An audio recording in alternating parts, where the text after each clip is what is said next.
45장 5절에서 7절까지 말씀을 보도록 하겠습니다.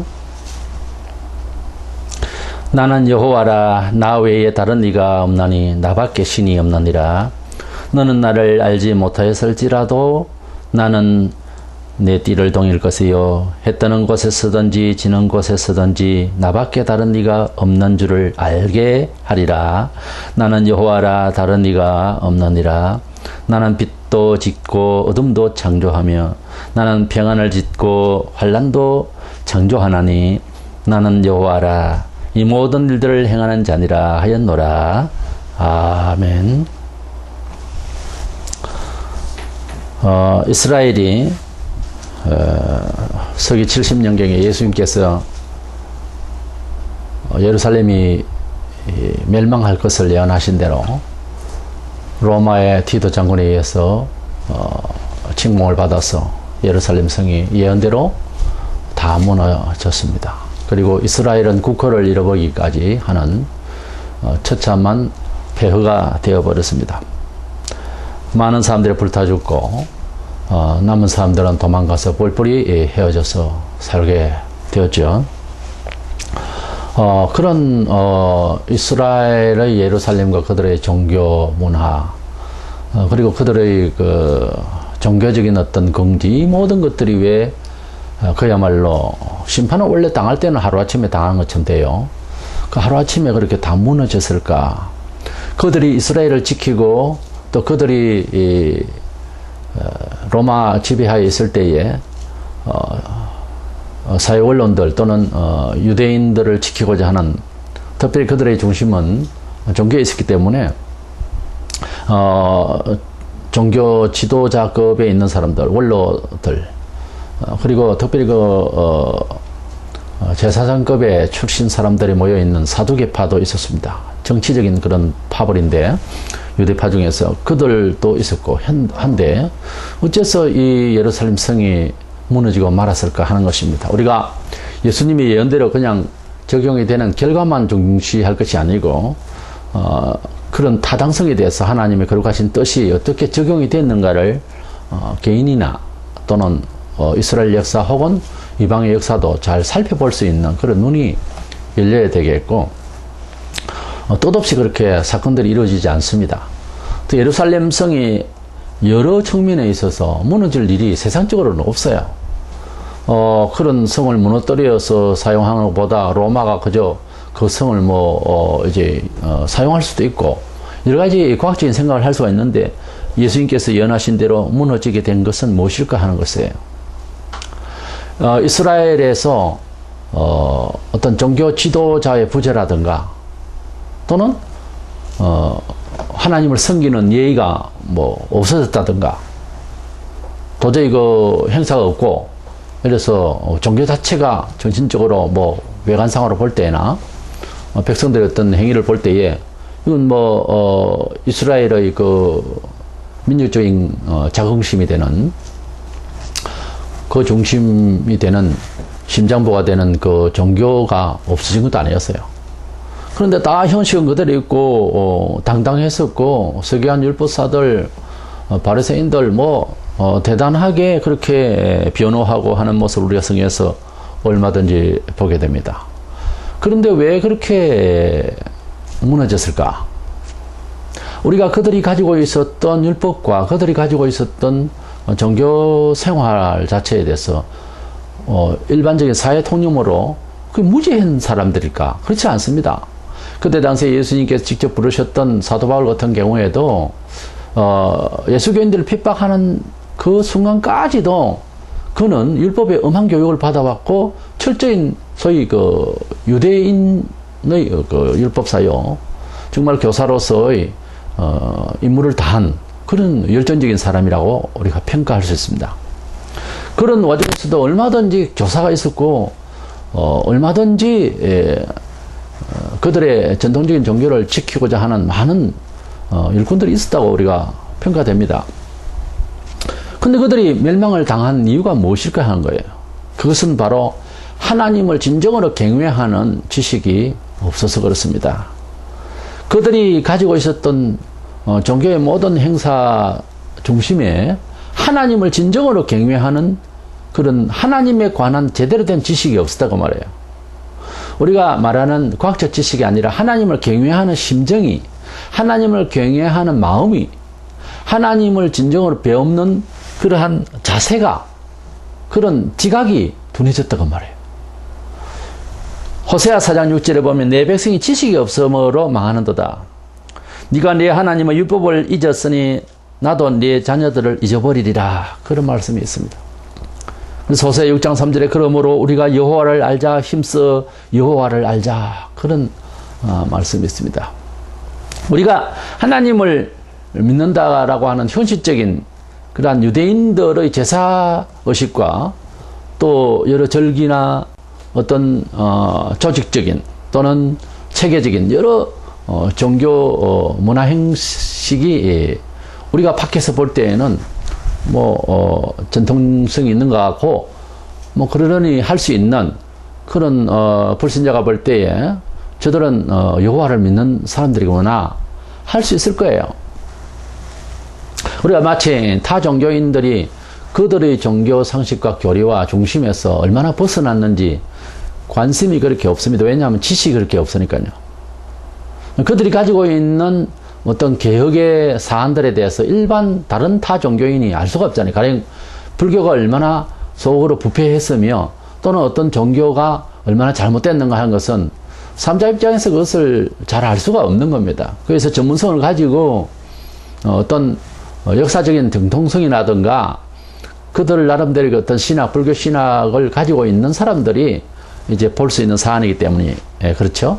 그래서 우리가 유대인들의 종교 문화에 대해서 어떻게 무엇이 잘못됐는가를 성경적으로 또는 신구약을 보고 특별히 구약에서의 그 하나님의 메시지에 대해서 이제 신학적으로 그야말로 연구를 한 결과 그들이 예수님의 예언대로 멸망받을 수밖에 없구나 하는 것을 찾아볼 수 있어야 되는 거죠, 사실은.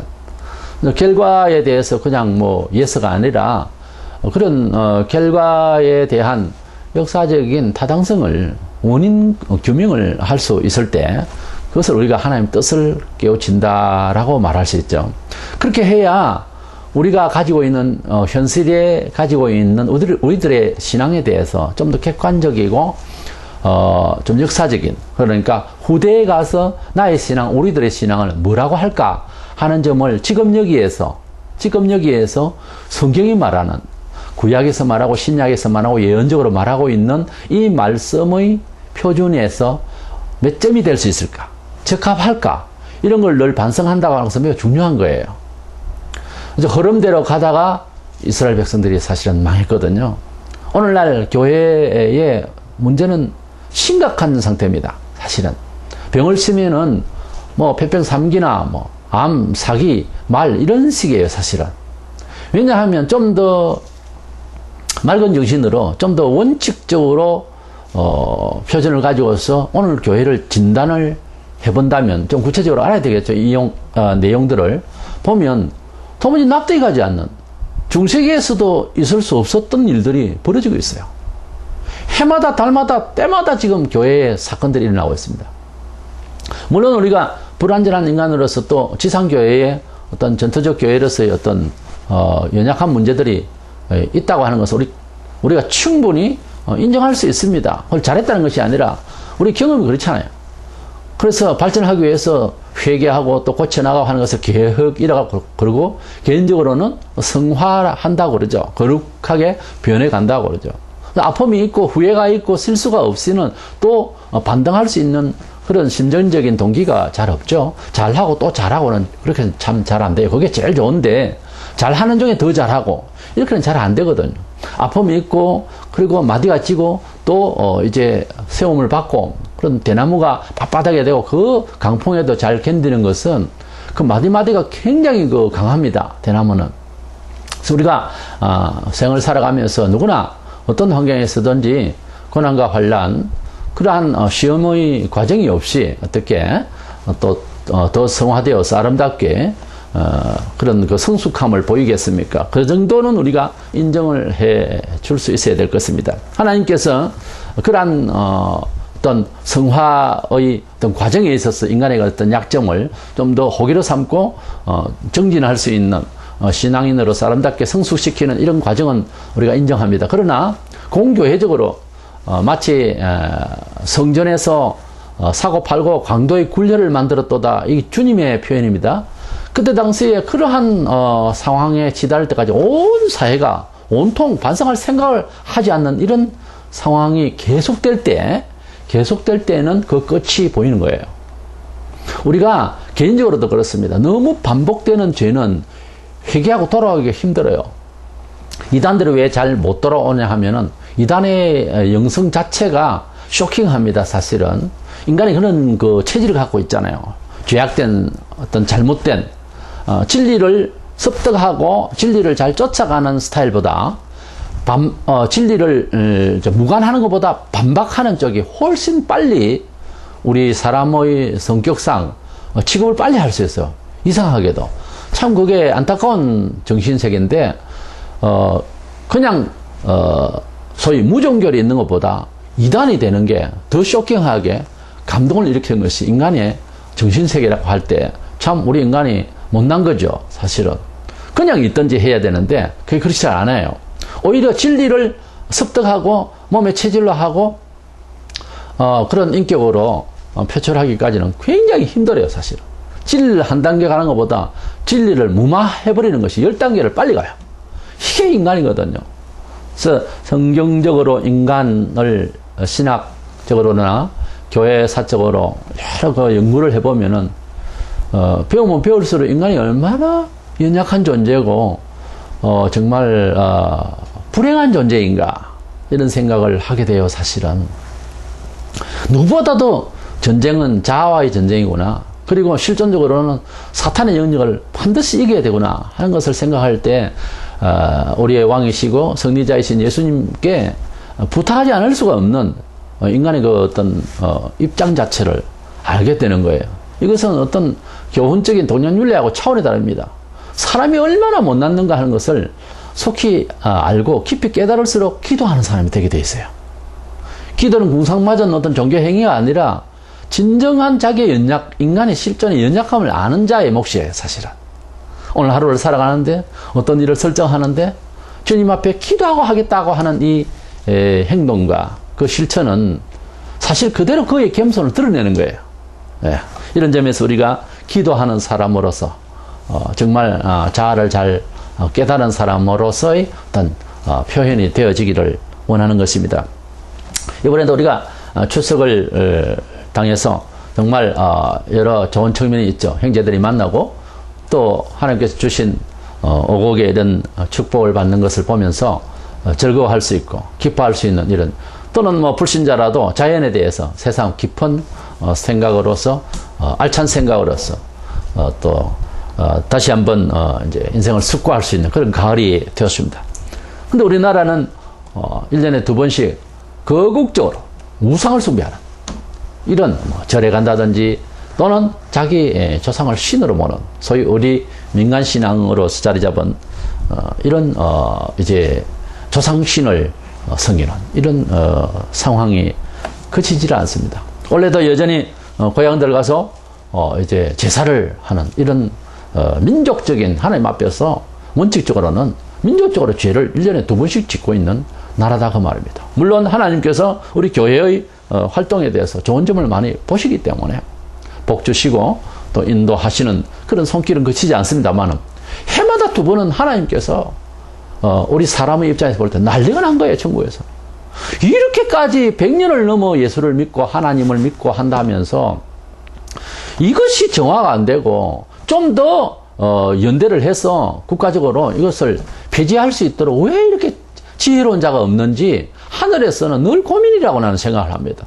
예수를 이렇게 오래 믿어도 도저히 근거도 없는 이 제사를 많은 학자들이 있고 해도 이것을 좀 더 이제 옛날보다는 간소화됐습니다만 간소화됐다는 말은 그만큼 제사가 안 믿어진다 그 말이에요. 참되지 않다는 것을 알기 때문에 이제 귀신에게도 이제 두려움이 좀 없어졌다고 할 수 있죠. 예. 그러니까 그렇지를 못하잖아요. 우리가 신에게 대한 신이라고 작정하고 가정하고 그 신에게 대한 어떤 신뢰도가 떨어지면은 어떻게 됩니까? 형식화되잖아요. 유대인들 그랬잖아요. 하나님에 대해서 구름 기둥, 불 기둥으로 인도하실 때는 꼼짝 못 했어요. 근데 뭐 이래도 되고 저래도 되고 뭐 아무 이상이 없어 보이니까 마음대로인 거예요. 사람 심리라는 게 그렇거든요. 조상신에게 대해서 제사한다는 것도 옛날에는 굉장히 엄했어요. 저도 20살 때까지는 제사하는 사람이었으니까요. 근데 그 자체에 대해서 뭐 딱히 그렇게 과학적으로 증명 자료도 없고 뭐 어른들이 하니까 하고 뭐 그렇게 해오다가 해보니까 뭐 별 뭐 내용도 없고 하니까 간소화되고 막 바쁘다는 핑계로 이렇게 저렇게들 이제 형식화되고 있어요. 많이 간소화되고 축소화됐죠. 왜 그럴까요? 그 신이 제대로 된 신이 아니기 때문에 그렇습니다. 개인적으로 하나님을 믿는 것도 예배가 간소화되고, 또 하나님을 경외하는 경외심이 간소화되고, 무슨 일이나 무슨 토론에 있어서도 뭐 하나님 빠지고, 이렇게 되는 것은 그 신에 대한 경외심이 없거나, 그 신에게 대한 지식이 없거나 둘 중 한 가지예요. 그래서, 언제라도 그 하나님에 대해서 경외심을 가진 사람은 무슨 세상이 와도 초심을 잃지 않으려고 합니다. 효자가 뭡니까? 초심을 잃지 않는 거예요. 불효자식이 처음부터 불효자식이 특별한 경우에는 안 나타나죠. 부모님의 사랑을 받고 자란 것에 대해서 자연스럽게 깨우치고 있는 거예요. 알고 있는 거예요. 나이가 되면. 근데 나중에 뭐 생활 문제라든지 자기도 자식을 놓고 키우면서 또는 사회적으로 부딪히다 보니까 뭐 부모를 뭐 재산이 있으면은 뭐 기회로 삼는 거예요. 경외할 수 있는 대상, 존경하면서 살아야 할 대상이 아니라 부모를 어떤 기회로 경제적 기회로 삼으려고 하는 거. 이게 현실이잖아요. 또 부모도 자식에 대해서 훌륭하게 자란 것을 그 자체만 보고도 감사하면서 눈을 감아야 되는데 자식을 가지고서 경제적 어떤 가치로 보는 경우가 발생하거든. 이게 전부 이게 초심이 없어서 변질된 거죠. 우리가 원칙을 벗어나서 살아가니까 뭐가 편리하더라 가령. 그러면 여기저기서 그렇게 다들 이제 감염이 되어서 소위 말하면 불법적인 어떤 천륜도 어기는 이런 상황이 만연해 버리면은 덤덤해져 버려요. 사람이 한번 범죄하면 그 다음 범죄를 하기 쉽다고 하잖아요. 이래서 우리가 오늘을 살아가면서 인생 7, 80인생을 살면서 몇 번씩 가치관이 조금씩 바뀔 수가 있겠죠. 급변하니까 요즘 세상은 과거에는 뭐 한 200년, 300년 만에 변하던 문화적 가치 이념 같은 것이 요즘은 뭐 한 달에 한 번씩 변할 수도 있어요. 어떤 부분에는. 그러니까 너무 많이 변하고 있는데 이런 속도가 빠른 이런 변화의 물결 속에서 우리가 알아야 될 사실은 하나님께서 우리에게 뭐라고 하셨는가, 오늘의 이 시대를 뭐라고 하실까, 이걸 반성해야 된다고 말해요. 대단히 중요합니다. 그래 어렵게 공부를 할 필요는 없잖아요. 우리가 구약보다는 신약이 또 예수님이 육성에 있는 사복음서는 뭐 충분해요. 그것만 우선 읽고 한 번씩 또 쫙 한번 처음부터 끝까지 읽고 또 우리를 돌아보는 이 연습이 안 되면 어느새 우리가 변한지 몰라요. 그렇게 잘 변합니다, 사람이. 참 조심스럽죠. 우리가 당하고 있는 이러한 문화적인 어떤 요소들 그냥 이렇게 됐을까? 또는 우리 어떤 사고나 어떤 일들이 그냥 이렇게 됐을까? 그렇지 않습니다. 북한 같은 경우에 생활이 상당히 어려운 것이 국제사회에서 그대로 표출되고 있는데 뭐 북한이라고 해서 굉장히 박사가 없는 건 아니잖아요. 북한에 과학자가 없습니까? 북한에 연구진 많습니다. 아주 세상 밖으로 나가서 많은 연구를 하고 똑똑한 사람이 많습니다. 얼마나 그들이 말도 잘한다고요. 근데 왜 못 살죠? 학문을 가지고 있고 사상을 가지고 있다고 해서 잘 된 것이 아니라는 결론입니다. 유대인들이 가지고 있었던 어떤 정치적인 종교가 분리되어 있는 것이라고 유착이 되어 있었죠. 그럼 뭐 사람과의 관계 이것이 잘못된 것은 아니거든요. 하나님이 보시면 그 전부 무너집니다. 오늘날 교회사에 이 9월에 총회들 하는데 인간적인 입장에서 자꾸 풀려고 하니까 자꾸 일이 꼬이는 거예요. 우리가 가지고 있는 그 간사스러운 생각들과 우리가 가지고 있는 어떤 그 사회의 통념들은 어떤 면에 있어서 막이 거예요. 항상 조심스러운 겁니다. 사람이 살아가는 데 있어서 어떤 의사결정을 하고 난 뒤에는 잘했다라고 할 때마다 조심스러운 거예요. 이것이 주님 앞에 자그만하게 우리의 인간적인 입장에서 뭐 투표를 하고 어떤 결정을 했을 때는 우리의 인간적인 이 요소로 하나님 앞에 결정을 했습니다 하고 조심을 해야 돼요, 원래. 그러면 무슨 결정을 하고 어떻게 살아란 말인가? 사실은 성령께서 강한 바람처럼 정말로 역사하지 않으면 그것을 참 역사라고 할 수가 없어요. 좀 어려운 말이죠. 사람이 의사결정을 하고 인성적으로 생각을 하고 지식적으로 생각을 하고 경험적으로 통계적으로 생활을 하잖아요. 인생사 다. 근데 그 모든 것들을 뿌듯하게 생각을 하는데 그 결정들이 사실은 별거 아니에요. 사람이 엄청난 심사숙고를 하고 결정을 한 것 같고 많은 과학적인 어떤 통계 자료에서 아주 확답을 내린 것 같아요. 그 별거 아닙니다.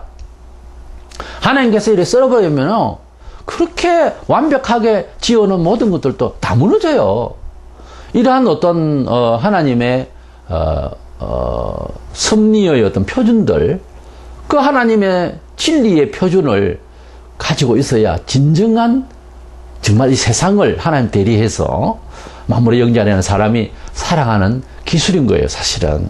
근데 우리 사람이 살아보면서 어떤 관계 속에서의 통계 자료만 가지고서 의식화하고 그리고 거기에 좀 더 돋보이려고 그러고 이렇게 하니까 뭐 만연해지니까 그런 계산법으로 살아가니까 그게 옳은가 이렇게 싶어도 그렇지 않습니다. 우리가 살아가고 있는 모든 삶의 구조에 대한 조직 그리고 어떤 지혜, 과학적인 이런 문화적인 요소들 이런 가운데서 우리의 마음을 다 이제 심어놓고 운용을 하는데요. 가끔씩 제동을 걸고 우리가 어떤 자리에 서서 우리가 살아가고 있는 이런 구조적인 또는 나의 삶의 처세 또는 내가 목표하고 있는 이런 것들이 하나님의 방법인가 라고 하는 이런 그 깊은 묵상이 자아를 돌아봄이 대단히 중요해요. 그렇지 않으면은 시간과 사람들 사이에서 흘러가면 그거 놓쳐버려요. 이스라엘 백성들이 그래서 놓쳤단 말이에요. 그리고 한참 동안 가면 그렇게 사는 것이 그냥 진리가 되어버려요. 그 시대에. 그러니까 얼마나 조심스럽나 그 말이에요. 첫 번째로 우리가 하나님에 대해서 알고자 하는데 인생사 모든 것들이 다 사실은 하나님을 모르기 때문에 일어나는 현상들이고 또 하나님 대신해서 다른 것들을 신이라고 하였기 때문에 가치관이 바뀌고 사실 신론이 잘못됐기 때문에 전쟁이 일어나고 난립니다. 그래서 사람이 알아야 할 지식 중에서 인생을 지으신 혹은 범종교적인 입장에서 생각할 때에 우리 사람이 무엇을 신이라고 할 것인가, 그것은 철학적으로 말하자면 무엇이 가장 귀중한가 라고 하는 판단을 어디다 둘 것인가 하는 이것이 정립이 안 되면은 사람이 살아가는데 뭐 별거 없어요. 거지로 살아가든지 회사 사장으로 살아가든지 거기서 거기거든요. 사실은 모든 경험이라고 하는 것은 거듭되면 권태로워요. 그렇잖아요. 우리가 그 정도는 알고 살아야 되지 않겠어요? 아, 특별한 게 있는가 보다. 그거 특별한 거 아닙니다. 2번, 3번, 4번 가보세요. 구경거리도 별거 아니거든요. 다리 아프고 그거 뭐 여행 뭐 특별하게 할 거 있어요. 어쩌다 한 번씩 휴식하는 건 좋지만 그저 그냥 남보다 더 가져야 되고 돈 많이 들여서 그 먼 길을 여행을 해야 되고 비행기를 타고 어디를 가서 비싼 데서 그냥 돈을 써야 되고 그래야 직성이 풀립니까? 그럼 일 하지 말고 매일 그렇게 해보세요. 살맛나는 세상이 있는지. 그렇지 않거든요. 그래서 우리가 믿는 하나님은 어떤 분인가? 오늘 주제는 바로 창조주 하나님인데 우리가 믿는 하나님은 모든 신이라고 하는 대상물까지 지으신 분이다 이 말이에요. 우리 기독교인이 다른 모든 종교인과 또는 불신자들보다 천만다행인 이 지식의 근원이 뭔가 하면 모든 것을 의문시하고 신인가 보다 하고 긴가민가 하고 생각할 수 있는 모든 만물에 대한 모든 것들을 지으신 분이라는 신을 우리의 신으로 모시고 있다고 하는 것이 얼마나 다행스러운지 모릅니다. 우리가 하나님을 안다는 자체, 하나님을 믿는다는 자체가 기쁨이에요. 성경에 있는 말들인데. 그래서 하나님을 믿는 것은 다른 모든 사람들이 믿는 신과 다른 점이 바로 그 모든 신이라고 하는 것들을 가지고 있는 그 모든 것들을 지으신 분을 우리가 믿는다는 거예요. 이것이 엄청난 다른 신들과의 차이점이라고 할 수 있죠. 창세기 1장 1절에 태초에 하나님이 천지를 창조하시니라. 그 천지를 창조하신 하나님께서 이 세상 다 없이 하시고 나중에는 또 새하늘과 새 땅 신천신지를 또 만드시고 우리에게 주시고자 약속하셨습니다. 바로 그렇습니다. 하나님은 두 번 창조를 하신 만물을 이렇게 창조하시고 이것을 우리가 잘 보유하고 멋지게 사람은 원래 축복 가운데 살아가는 존재거든요. 근데 이걸 이제 하나님 말씀을 경히 여기다가 다른 머리가 나쁘거나 뭐 어떤 타의에 의해서 뭐 잘못되고 이것이 아니고 하나님 말씀을 우습게 여기다가 낭패를 당했다니까요. 지구촌의 역사는 계속 잘못되니까 계속 어그러지는 거예요. 계속 어그러지고 그리고 이제 자포자기하고 뭐 그렇게 사는 거죠, 지금 인생사가. 근데 하나님께서 예수 그리스도를 통하여 이것을 회복할 수 있도록 하셨고 그래도 그나마 기독교 역사가 보면은 이 세계를 주도했어요.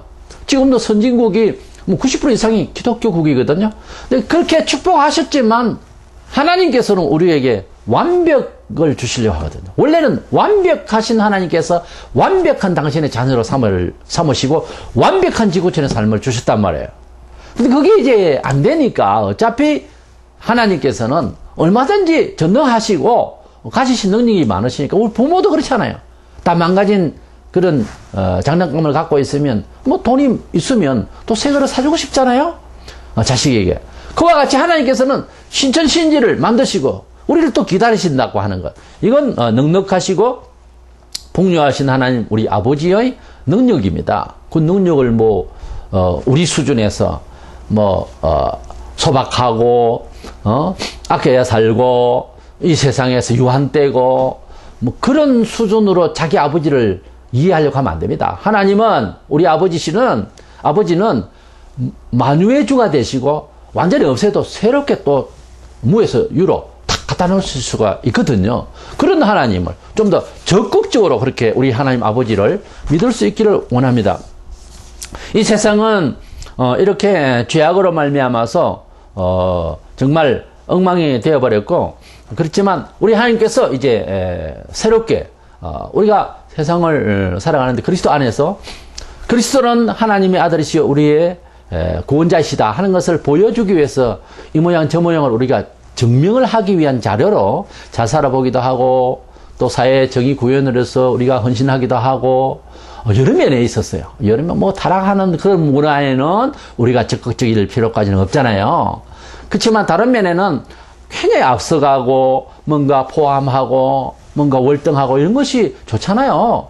하나님이 천지 만물을 지으신 주인이시고 그분이 우리 아버지다 하는 것을 증명하기 위한 자료로서 힘써 일을 하는 것이지 어떤 사람은 천국론을 이야기할 때 내세의 천국이 중요한 것이 아니고 이 지상에서 하나님의 나라를 보여줘야 된다는 쪽으로 너무 강세를 가지니까 그것을 좀 비약시켜서 비관적으로 이해하자면은 사회주의 복음자가 되어버리거든요. 그래서 이 세상을 천국화하자 의미는 크게 나쁘진 않는데 그것이 궁극 목표는 아니거든요. 원래는 목표도 아니에요. 하나님이 계시다. 하나님과 우리 사이의 중보자이신 예수 그리스도는 성자 하나님이시다. 이걸 증명하기 위해서 교회가 세상 문화를 개선하고 개량하고 그리고 하나님의 힘의 공급을 통해서 사랑과 헌신과 봉사와 이런 지식과 이런 것을 통해서 이 세상에 하나님을 선전하기 위한 수단으로서의 이 세상은 선교 대상이지 이 세상을 목표하기 위한 신이 아니거든요. 그것까지도 우리가 무리하게 감추고 뭐 세상에서 호응을 받기 위해서 비진리와 연합을 하는 운동을 하면서 뭐 잘 보이려고 하는 이 WCC 운동이라든지 이런 것까지는 할 필요가 없다는 그런 뜻에서 개혁주의가 맞다고 말해요.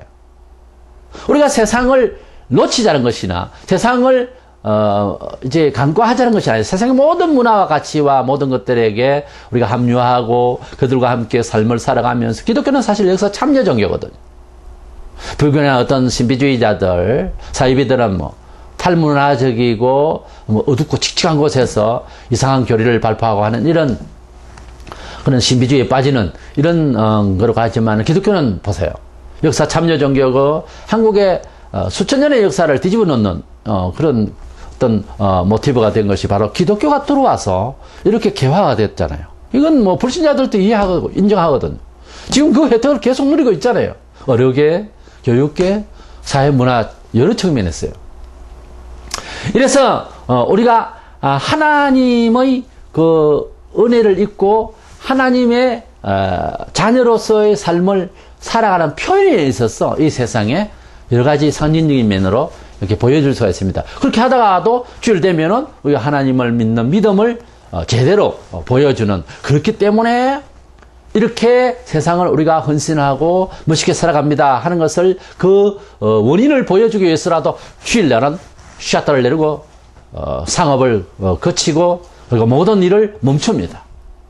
물론 국가 존립의 문제라든지 근무를 하고 해야 되겠지만, 그러나 하나님의 자녀다움에 대한 그 삶의 패턴을 확실하게 보이기 위해서 주일은 교회를 나가는 거죠. 그러니까 아무리 사회를 위하고 하더라도 공장에서 일을 하고 뭐 이런 모습은 아니거든요. 마음으로만 하나님을 믿는다 뭐 그런 식의 얘기는 안 맞습니다. 하나님은 전신세계에만 우리에게 접근하신 것이 아니라 삶 자체에서 모든 구체적으로 문화에 그대로 오셔서 함께 하시고, 그것이 우리가 함께 하신다고 하는 역사적 의미가 임마누엘이라고 하는 그 뜻에서도 포함되는 거예요. 예수 그리스도는 임마누엘, 하나님이 함께 하신 분이다. 즉 예수는 가상인물이 아니고 역사 속에서 2000년 전에 이 땅에 성주 하나님이 오신 거예요. 그렇게 현실을 참여하시고 우주에 참여하시고 지구촌에 발을 디디면서 당신의 도리를 이야기했다는 거죠. 그런 차원에서 기독교는 현실 참여 종교고 역사 참여 종교다 그 말이에요. 그 히스토리라고 하는 것이 히스 스토리, 그분의 이야기다. 역사는 그분의 이야기다 하는 그 영어 표현이 재미난 그 해석인 거죠. 히스토리라는 것은. 역사의 하나님, 역사 속에 참여하시는 하나님. 그러면 우리의 성도들의 삶이 직장이든 어디든 간에 그 현실 역사에 정말 참여해서 빛나야 된다는 거죠. 근데 그 빛나기 위함을 너무 이렇게 부담하고 의무화하다 보면은 내세 천국을 놓치고 그저 세상적인 입장에서만 잘해야 된다 쪽으로 이제 끌고 가면은 이건 정통성의 문제가 있다는 거죠. 복음의 핵심에서 우리가 벗어날 수가 있기 때문에 조심하자는 그런 뜻이죠. 어쨌든 우리 하나님을 찾는다라고 하는 그 개념이 세상에서는 여러 신들을 이야기해요.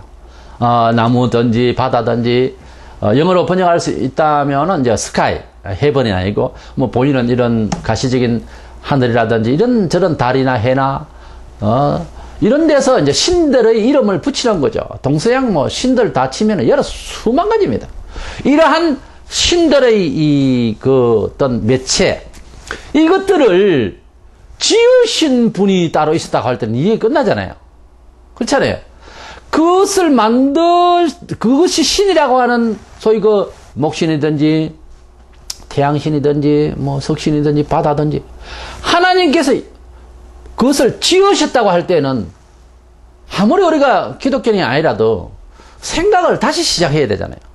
우리의 하나님은 이 모든 것들을 지으신 분이라는 입장에서 그것을 신이라고 해서는 되겠느냐고.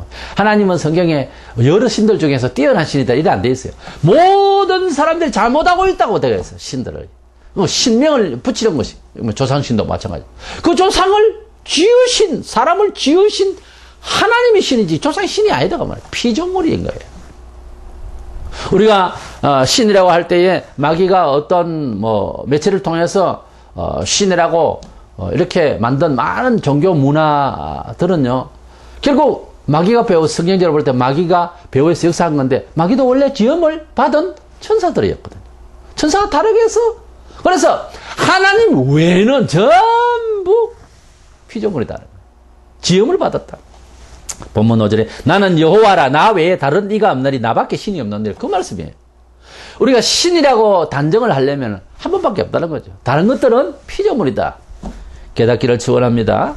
두 번째로 창조자로서의 하나님은 만들어 그냥 두는 것이 아니라 만드실 때 목표가 있고 기능을 다 가지고 있기 때문에 이것을 잘 연합하고 조화롭게 또 앞으로 나아가는 데 있어서 섭리를 하고 계시는 분이 바로 하나님이라는 거죠.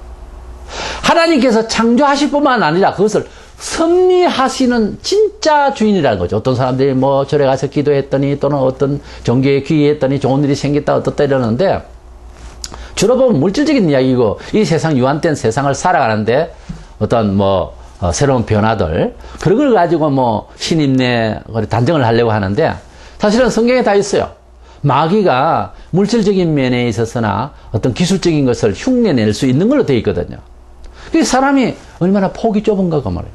우리가 기독교인이 되려면 혹은 유능한 인생사를 살아가려고 하면은요 좀 사람이 생각이 범위를 좀 크게 놓고 우리가 지식이 안 되더라도 일단 지식이 보면 신이라고 무엇을 신이라고 해야 될 것인가 가령 이런 논제를 놓고 생각을 한다면은 가슴을 크게 열고 생각을 먼저 하려고 시작해야 되는 거예요.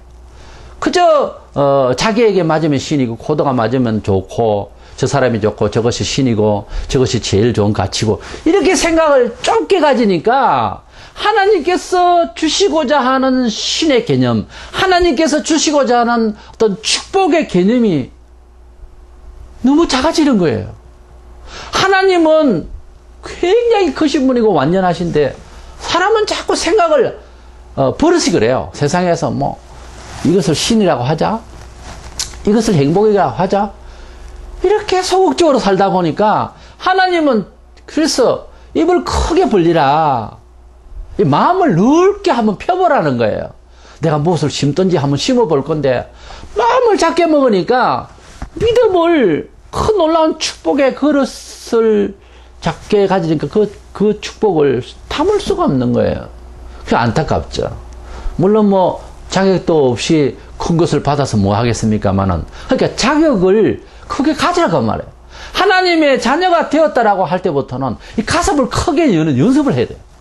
연습을. 그래서 크게 벌려놓고 땅은 만평을 샀는데 상추 씨앗은 1,000원어치를 샀다. 그거 안 맞죠, 물론. 그렇지만 심어보면 또 2,000원어치를 심고 10,000원어치를 심고 혼자서는 할 수 없구나. 종들을 부려야 되겠다. 이런 마음까지 차츰차츰 생기는 거죠. 문제는 땅이 넓어야 되지 않겠어요? 땅을 크게 가지면 빈터가 많죠, 뭐. 아무 경험도 없는 빈터. 그렇지만 크게 넓게 가지는 것은 하나님께서 허락하셨고 원하시고 어쩌면 명령하셨어요. 그 하나님 아버지는 모든 만물을 지으신 분이라서 우리가 가질 수 있는 건 지구촌 요만한 것이 아니에요. 우리 아버지세요. 우리 아버지는 모든 별들을 지으셨어요. 좀 뭐 흥황스럽고 좀 뭐 그렇게 황홀한 생각 갖고 하지만 사실은 그게 엄연한 사실임에도 불구하고 마음이 좁으니까 경험이 부족하니까 그것이 수용이 안 되는 거예요. 이것이 어쩜 보면 병이에요, 병. 병 중에서 병이에요. 그래서 제가 자주 말씀드리는데 하나님을 만나는 관계는 마치 40년 만에 만난 이산가족이 만나는 것 같다고 내가 자주 이산가족이 만났을 때에 그 아버지는 그 아들을 만나면 모든 것을 주리라고 생각을 하고 평생을 살아왔어요. 아픔과 눈물 가운데서. 근데 드디어 만났어요. 근데 아들이 40년 동안 체질이 어떻게 되어 있냐면 거지로 되어 있어요. 또 못 배웠고 원체. 그리고 늘 항상 눈치만 보고 살아가는 세상을 살아왔다고 하는 입장에서 사실 그거 현실적으로 많잖아요. 들어있죠. 이산가족 만난 중에서. 그래서 만나서 첫날부터 그렇게 안 돼요. 1년이 가도 3년이 가도 안 됩니다. 그게. 그 아버지의 자녀다움을 회복을 못해요. 남의 자식은 그 회사에서 그 집에서 잘 하는데 무시 있게. 근데 이 자식은 안 되는 거예요. 근데 안타까운 것은 이 자식이 자기가 생각하는 게 맞다라고 하는 이 주장을 자꾸 하는 거예요. 이게 낭패인 거예요. 부모는 괴로운 거죠. 어쩌면 부모가 죽는 날까지 그게 자식 노릇을 제대로 못하고 죽을 수도 있어요. 그런 그 관계가 크게 틀리지 않아요. 하나님은 더 크신 분이에요. 그 이산가족 아버지는 너무 부자고 덕망이 있는 분이라고 하지만 그 세상에서의 그 아버지보다 더한 분이 하나님이에요. 우리가 그 하나님 아버지를 입을 크게 벌려서 사람을 만나고 우리가 삶을 살아가는 과정에 있어서 좀 더 사람이 좀 스케일이 크게요. 우리 아버지는 만물의 주인이십니다 하는 어떤 마음의 기초를 가지고 좀 든든한 마음을 가지고 살아야 됩니다. 그래서 세상에 대포 소리를 듣고 공포감을 가지고 성경의 그 파도 소리에 공포를 느끼는 말세가 된다고 해서 마음이 열이 가지고 오늘날 교인들이 보면 두려움을 가져요. 내가 뭘 실수를 해서 회개하고 그 자리에서 풀어버리면 될 일을 아버지 앞에 뭘 피한다고 됩니까? 아담아 네가 어디 있느냐 숨는다고 될 일이 아니에요. 이 지구촌에 어디서 숨겠어요? 별에 숨겠어요? 내가 끌어내리리라 성경에 있잖아요. 어디에 숨겠어요? 우리 하나님께서는 어떤 상황에서든지 창조하셨기 때문에 이것을 잘 섭리하시고 해결책을 또 다 갖고 계시는 하나님이시기 때문에 성도에게 있어서 제일 중요한 아주 중요한 사안이 하나 있는데 낙심을 하면 안 됩니다. 하나님 아버지께서는 얼마든지 방책이 있어요. 이것을 소망이라고 그래요. 이 소망을 버리면 안 되는 거예요. 우리가 실수할 수 있고 잘못될 수 있고 하나님 믿기 전에 기질이 있는데 어떻게 해요? 그렇지만 그것을 회복하고 그렇지만 그걸 통해서 더 겸손해서 하나님이 손잡아 주시고 이끌어 주실 다리를 접니까? 하나님께서 그 한쪽 다리로 되셔서 함께 띄워주실 수 있는 이런 보장이 있다는 것을 좀 믿고 우리가 좌절은 최소한 안 해야 됩니다. 교인이 자살을 했다. 그 말이 안 되는. 저는 숨가쁘게 분명히 말하지만 그건 하나님 자녀 아닙니다. 하나님 자녀는 절대로 좌절하지 않습니다. 좌절을 할 수가 없는 상황이잖아요. 하나님과 사람의 관계를 그렇게도 아직 모른단 말입니까? 본문 7절에 나는 빛도 짓고 어둠도 창조하며 나는 평안도 짓고 환난도 창조하나니 나는 여호와라 이 모든 일들을 행하는 자니라 하였노라. 우리가 인생을 살아가면서 힘들 때도 있고 또 즐거울 때도 있고 여러 상황들이 이해 못할 상황들이 부닥칠 때도 있어요. 이 모든 것들을 하나님이 지으신다 그랬어요.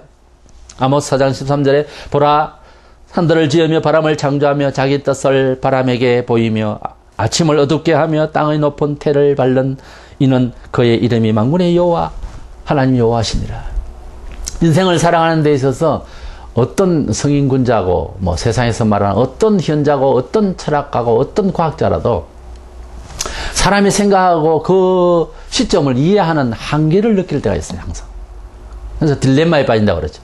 어떤 논리를 가지고서 접근을 하려도 접근이 안 되는 5차원의 세계를 할까? 그런 세계가 있어요.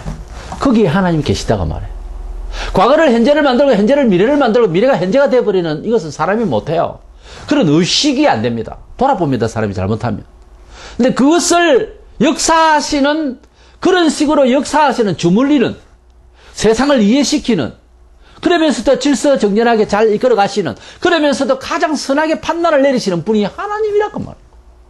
그 하나님이 멀리 계신 신이 되어서는 안 됩니다. 우리의 삶 속에서 늘 항상 기도하고 교제해야 할 우리의 아버지입니다. 너희는 이렇게 기도하라. 하늘에 계신 우리 신이시여가지고 우리 아버지요. 주님이 그렇게 친근한 관계로 설정해 주시고 우리가 그렇게 하나님 아버지를 두려워하던 하나님을 예수께서 희생하심으로써 이제는 그 지성소에 그냥 들락날락 할 수가 있는 친히 아버지라고 부를 수 있도록 성령께서 우리 가슴을 연약하고 두렵고 미흡한 이런 인간의 존재를 가능케 하시고 아주 용기를 주시고 힘 주신 그 성령님의 생명의 영이 우리로 하여금 하나님을 그 신을 그 심판자를 아버지라 부르도록 아버지라 부르도록 하셨다고 되어 있는데 누가 감히 거기에서 못났음에도 불구하고 하나님을 아버지라 합니다. 미흡함에도 불구하고 긍정적인 생각을 하고 있는 성도를 누가 거기에서 비난한단 말입니까? 하나님께서 우리를 죄 없다 하시고 근데 죄를 무효화시킨 하나님 심판자이신 신이 내 아들이라 내 자녀라고 했는데 누가 거기서 감히 심판을 한단 말이에요. 사람들이 가지고 있는 종교 심리와 그리고 인생을 살아가는 데 있어서 표준 잣대 모든 삶에 있어서 의식이 하나님을 만나기 전에는 그렇게 잘못되는 거예요. 왜? 모든 것을 지으신 분이 우리 하나님 아버지라는 이 부요한 마음이 있을 때 지식도 부요해집니다. 원칙이 섭니다. 그리고 명랑해집니다. 모든 세상사의 어려움들을 가볍게 여깁니다. 가뿐하게 해요. 우리는 사람이 조금씩 당황을 하고 통곡을 하고 난리죠. 예수님이 오셔서 저렇게 나사로가 죽은 것은 아버지 뜻이다고, 괜찮다고. 이런 식으로 물정하게 예수님께서도 당황하면서 그렇게 안 왔잖아요. 우리가 실력 있는 의사가 많은 경험을 하고 또 노하우가 있고 하는 사람이 수술을 할 때 집도를 하면서 어제 하다못해 술 마시는 이야기도 할 수 있고 농담도 하면서 한다 하잖아요. 근데 처음 그냥 나이프를 들고 이렇게 이제 메스를 하죠. 자르고 하면 떨리겠죠? 초보는. 그렇잖아요. 하나님께서는 우리에게 그런 자식들처럼, 그런 노하우가 있는 경험이 많은 의사처럼 집도하듯이 범사에 그렇게 두려워하고 걱정해하고 충격을 받고 좀 그런 자식이 안 됐으면 좋겠다는, 빨리 성숙해서. 예. 그래서 소나미가 밀려오고 9.11 사태가 오고 그냥 다리가 붕괴되고 화산이 터지고 세상에 우리가 함께 충격받지 않을 수 없는 일들이 많이 벌어져요. 지진이 일어나고 그런 일들에 대해서 무엇을 가지고 우리가 판단하기에는 아주 어렵습니다. 근데 중요한 것은 거기에서 두려움보다 하나님께서 뭐라고 하실까 안정된 마음을 가져야 돼요. 혹시 우리 가족 중에서 일이 그렇게 있더라 하더라도 좀 더 편안한 마음을, 평강한 마음을 가지고 대처해야 돼요. 이성을 잃지 않는다는 말이죠. 그 말이에요. 우리 한국 사람들은 흥분 잘하잖아요. 이단이 나타났으면 이슈 강하게 뭐라 하면 퍽 빠지고 그럽니다. 그만큼 하나님을 믿는 것을 너무 감정적으로 믿었기 때문에 한국교회 이 모양이에요, 지금. 이성적으로 판단을 해야 되는 거예요. 하나님께서 우리에게 주신 믿음의 분량이 어디까지냐? 사실 만포장이라는 말을 쓰잖아요. 온 세상을 다 주셨어요. 그런 하나님을, 만물을 지으신 하나님을 참 신으로 믿고 있는 우리가 얼마나 원래도 조상신이 신있네. 그래, 조상신이라고 하는 신이 조상이 얼마나 대단했었는데요? 한번 물어봅시다. 그 동네에서 최고였어요. 그 업에서 최고였어요. 그 나라에서 최고였어요. 세상에서 최고였어요. 이 세상을 만드신 신이 나타나면 무슨 소리 하려고 그래서 신이라고 그래요? 네? 얼마나 대단했어요? 전능했어요? 그래서 창조주 하나님을 우리가 우리 하나님 아버지로 정말 그 모든 조상의 아버지도 있습니다만은 우리 참 아버지는 세상의 아버지를 하지 마라. 주님 그랬잖아요. 우리의 아버지는 만물을 지으신 소유자이신 우리 하나님 아버지시다. 또 우리가 세상을 살려고 얼마나 가지려고 하지만 이 세상 것도 너무 부패해서 우리 넉넉하신 하나님은 새하늘과 새 땅을 또 만드신. 그러니 언제라도 기분 좋아야지. 우리 성도들은 그런 마음으로 창조주 하나님을 우리가 참 신이라고 어디서나 발표하고 어디서나 즐겁게 이야기하고 불신자들이 저렇게 간단하게 이야기하더라도 우리 사실이니까 만물을 지으신 하나님 아버지를, 여러분들이 신이라 하는 그것을 지으신 하나님을 참 신이라고 할 수밖에 없고 나 외에는 신이 없다 이렇게 말하고 있어요. 본문에 나 외에는 신이 없다. 그러니까 나 외에 하나님 외에 신을 하면 안 되죠. 피조물이에요. 그 귀신의 역사, 그 마귀의 역사, 그 마귀 자체도 원래 지으신 피조물이었어요. 천사로서. 그러니 하나님만 신이시고 모든 것은 피조물이라고 하는 차원에서 모든 신들의 이야기 앞에 잘된 이야기든지 신기한 이야기든지 신비로운 이야기든지 다 좋습니다. 시시하게 생각할 수 있는 저와 여러분이 되셔서 우리 하나님을 만난 것을 감사하며 찬양하기를 그르치지 않냐며 자랑하며 선전하는 우리가 되시기를 축원합니다.